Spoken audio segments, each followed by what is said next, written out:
You are live. I am live. At least that's what it says.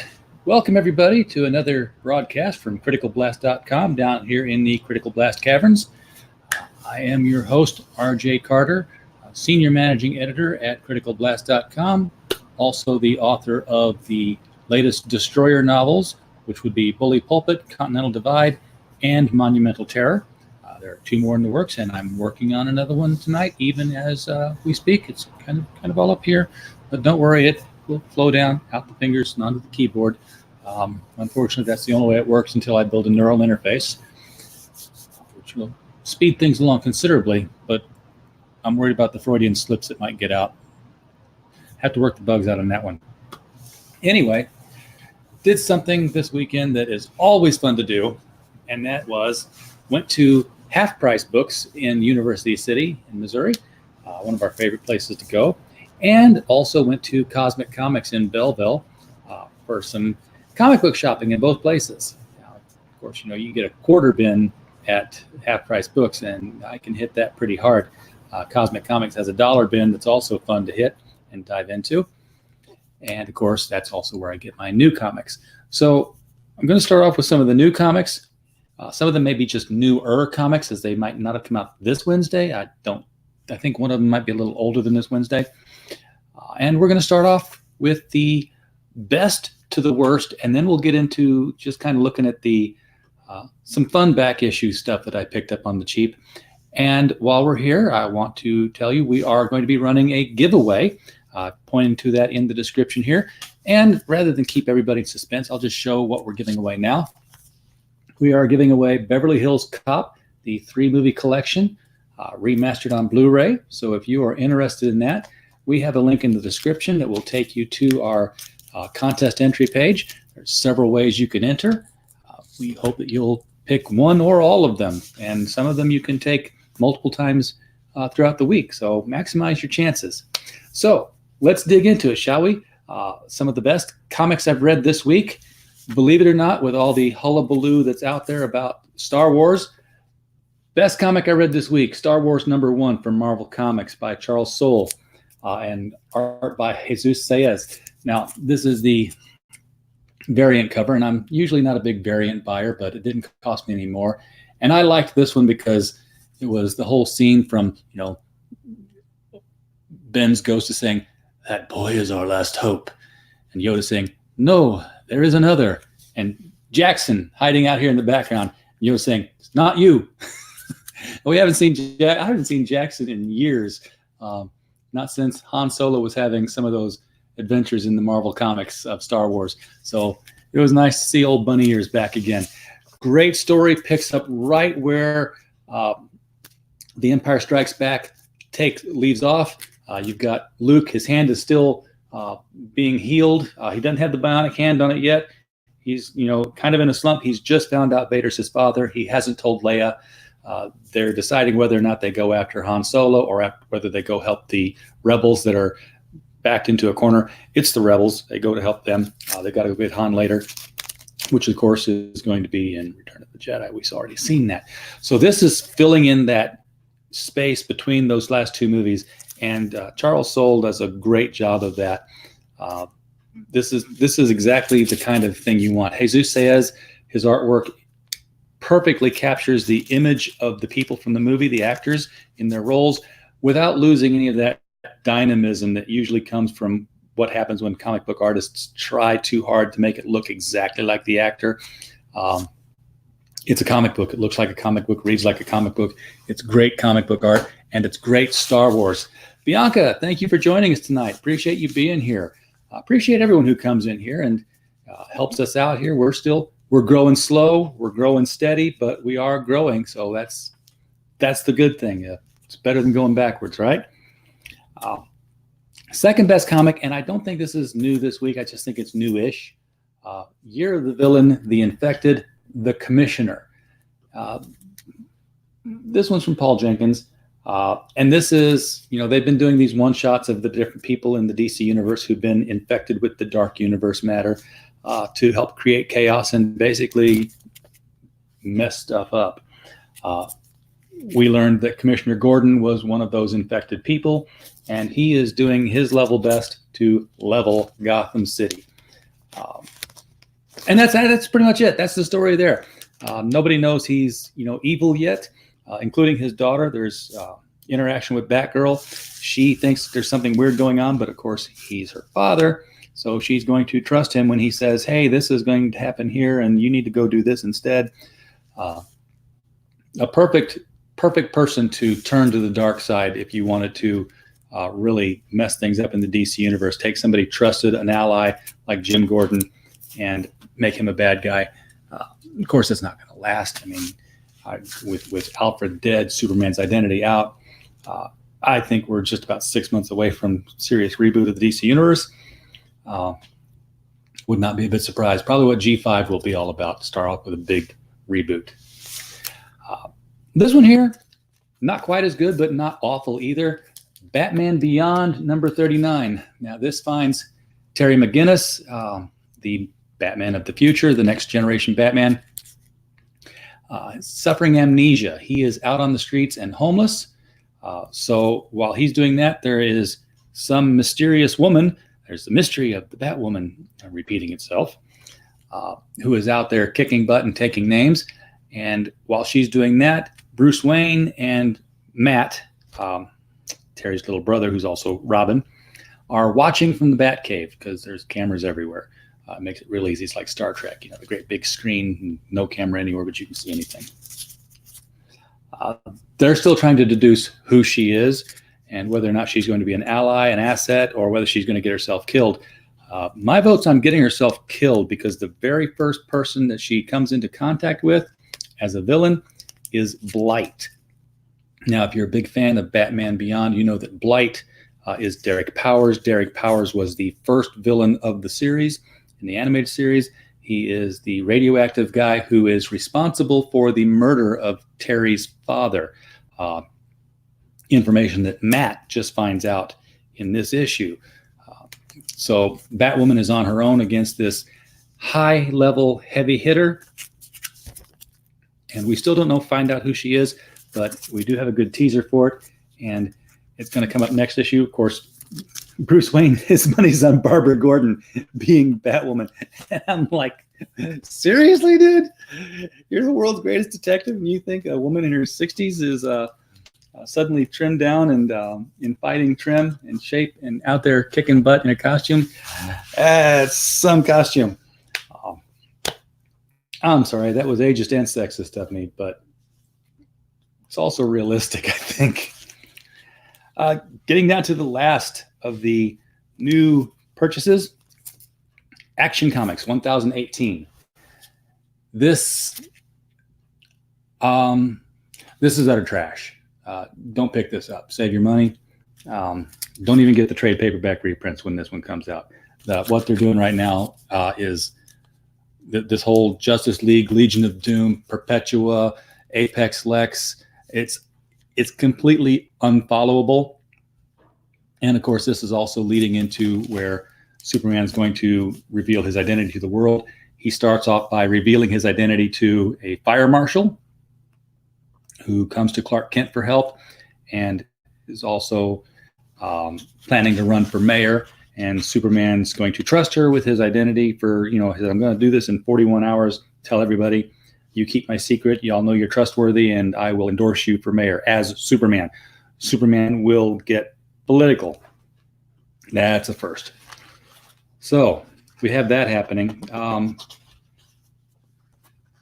the first half of the book is just totally chewed up with, what's her name? Robinson Goode, a reporter for The Star, who bursts in on a bunch of Star Lab scientists who are not good people, and they throw her into some interdimensional experimental thing they've been working on. And oh, by golly, it actually works this time, and it merges her with it. And now she's this huge red demon devil thing with indeterminate powers that are obviously going to be earth-shattering. Hey, maybe she's going to be the whole key to breaking down the dimensions and fixing everything again. Doubt it. This is Brian Michael Bendis trying to write as though he understands social media, because half the story is done with social media posts. You've got these little cliplets as at MTP alerts. So, it's like you're reading Twitter and you've got the Metropolis police alerts here. It says, does anyone know why Lex Luthor looks like this now? Has he powered himself up to Superman level?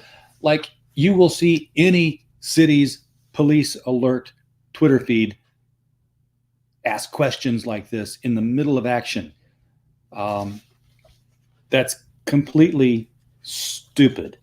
This is not it at all. MTP alerts, Lex Luthor sighting, Brainiac, we don't know if that's the real Gorilla Grodd, getting conflicting reports. Take whoever's the MTP social media person and fire them. They have no business doing this. Jimmy Olsen, it's the entire Legion of Doom. Justice League is mostly down. Batman on the ropes. Wonder Twins were the glue.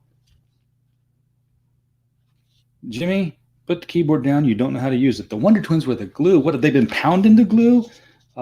They glued it together. They're not even in the picture. This is nothing but Justice League people and Sinestro. There were no Wonder Twins in this book. This is obviously just B&B trying to make reference to the Wonder book again. At Daily Planet, Schuster Park on fire, fire crews, EMTs en route, cheetah sighted. Oh yeah, there's a little non sequitur thrown at the end of that. No, this is horrible. Brian Michael Bendis has slapped this together, and John Romita Jr., who used to be a name, has just mailed this in. The artwork on this is incredibly sloppy. Action Comics 1018. Pass. Remember, comic book stores can't return these to Diamond, and you can't return them to your comic book store. So don't put the money down in the first place so that you don't have to have the buyer's regret. You can take them, however, to half-price books, and you might get a nickel. So stack them up. 35 cents a pound, I believe, is the going rate for stuff like that. If you want to throw your money away, great. So now let's dig into the older stuff. This requires a shot.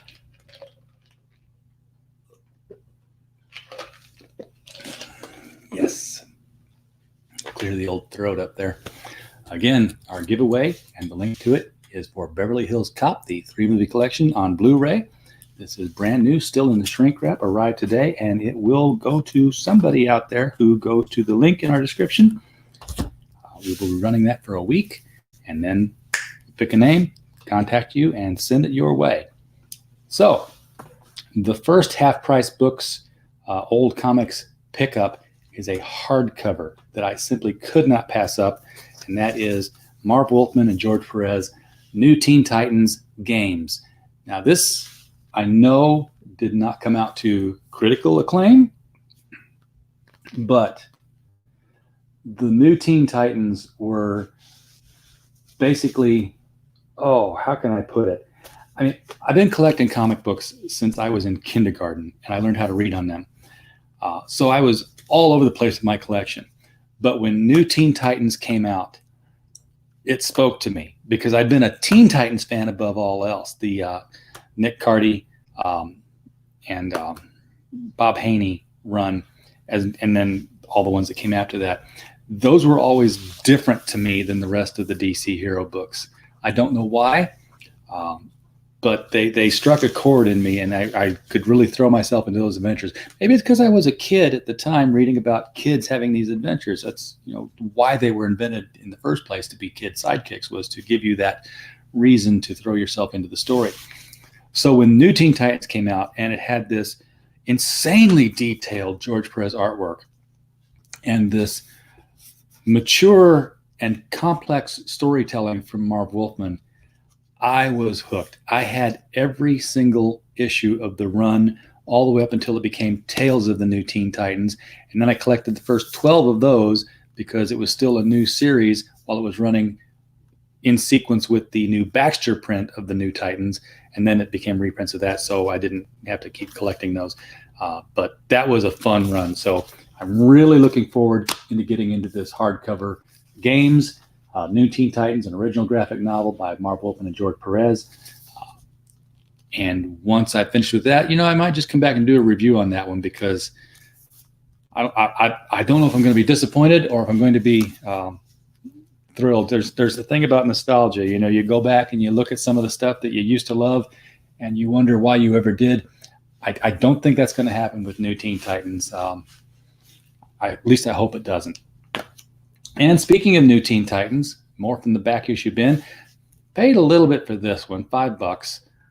Normally I'm, pretty frugal, but when I saw that it was the New Teen Titans annual #1, with that beautiful Perez cover, totally unique coloring style, Starfire and Blackfire, Robin, and the entire cast. $5 was just too cheap. By the way, it was a $1 comic back in 1980, whatever it was. God, $1. $1 for an annual, guys. Don't get me started. Don't get me started. Okay, and out of the dollar bin, something I've not read yet, so I wanted to catch up on it. The Terrifics #1. Heard good things about it. Wait a second. Now we got a really smart guy, a stretchy guy, a big rocky guy, and looks like Phantom Girl who basically turns invisible. Isn't this really, my best friend and my girlfriend and her brother went to space? Who'd have guessed we've been bombarded by cosmic rays? Yeah, okay. It looked like the Fantastic Four to me, so we'll see. Maybe the Terrifics are fantastic. Going to enjoy that. I did not get all of the books in the Flashpoint run, so now I have in the clearance bin for $3. Flashpoint. I'm going to enjoy finding out what I missed out on here, and realize that this was a really good story that had a really horrific impact on the DC universe in that it introduced the New 52, which didn't last and had us to have Enter the Rebirth, which started off great and then really fell down a hole. Peel the tag off. I love peelable tags. Unlike the ones that take the paper off your comic book cover when they tag them and bag them, instead of bag them and tag them the proper order. Case in point, little sticker on the back here. Of course, these were, in the quarter bin, so I don't mind doing that. This, I've been collecting random issues of this as I've been coming across them lately. Southern Nights. This is another one that came out in the 80s. This was published by Comics Interview, and it was the #1 super team of the South. And there are no Confederate flags or Whistling Dixie or anything in here. I'd be hard pressed to tell you the names of the characters, but this was written by Henry Vogel. It's got pencils by Willie Peppers, and it was inked by Mark Probst and John Doe III. So there's some names I've heard of before. I think that was pretty consistent. Yeah, well, no, here's Henry Vogel still writing it. Penciler was Don Hillsman, inker by Dave Irwin. And this middle issue here, is that the same people? This one, the artist is Gary Thomas Washington. So we had a plethora of different artists that would come in and do this black and white book, which was, I remember reading some of them. It was a fun read.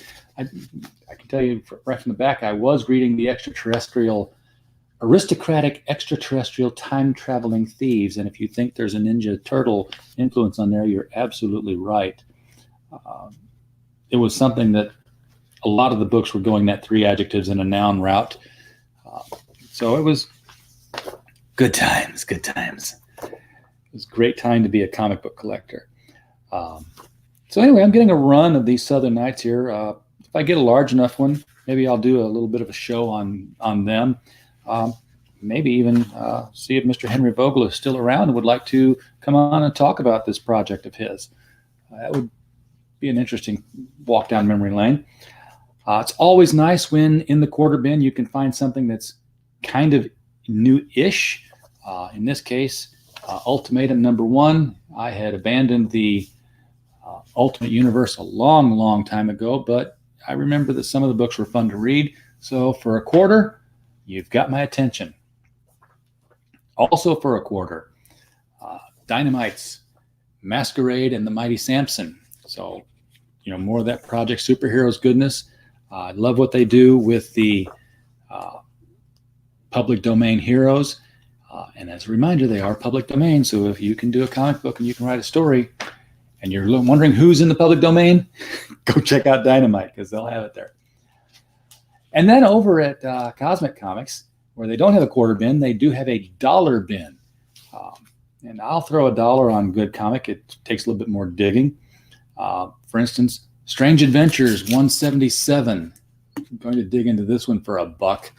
This is like one of those classic covers on there, the prison break and the cop going, "Yo, how'd that monster get into Millard's cell? And where's Millard?" Well, obviously, it's, Millard got eaten by the monster who grew out of a crack in the floor. Duh. We're comic book readers. We know what happened. Apparently, this cop needs to pick up a comic book sometime. Strange Adventures 177. That's a 12-cent cover. So I know that it's pre-1974 because there is no UPC barcode on it. Those things didn't happen until the early 70s. Not so true for this one because I think they put the barcodes on the back of the Red Circle comics. This is The Fly #3. This is one of the Archie heroes. They just ran under a different imprint because they didn't want to be confused with the humor series of the title. So it's the Red Circle. If you're a Riverdale fan, you remember that the Red Circle was a vigilante gang, and the Black Hood is, mass murderer now, serial killer. The Black Hood was a vigilante hero in the Red Circle comics. Also in the dollar bin, one of the first Baxter titles after New Teen Titans went that route and broke that ground. We have the Omega Men #1. So be digging into that as sort of a spin-off of New Teen Titans because they were always crossing over, I guess, with the Scions and the Tamaranians. They had a lot to do with that. Also in the dollar bin, a DC Marvel crossover that I have not read before. We have Darkseid versus Galactus, The Hunger. So that's by John Byrne. And, the ones that I have read by John Byrne that were crossovers included there was DC Generations, which was Superman, Batman, not really a crossover. But he did do the Batman Captain America book that I really enjoyed.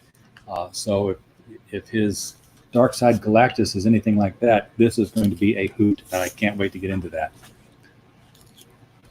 Now, this one I picked up because I had this one when I was a teenager. I don't know what the stories were. I know I'd stared at the cover for a long time, many times, repeatedly.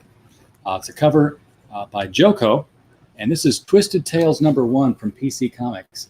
And it just had an appeal to me with the facial expressions and those grisly hands. Yeah, you know that I'm pulling your leg. There was only one thing that my 14-year-old self was staring at repeatedly, and I think you know what they were. Finally, more Red Circle goodness. We had Mighty Crusaders #5. We have the Jaguar on the cover here. And from JC Productions, Hall of Fame, Thunder Agents. Classic book series. Can't wait to get into that. Again, we're giving away Beverly Hills Cop 3-movie collection. So be sure to check out the link in the description. As always, we appreciate you coming. If you'd like to help the channel out, we have some links in there that will help you do just that. And thanks again.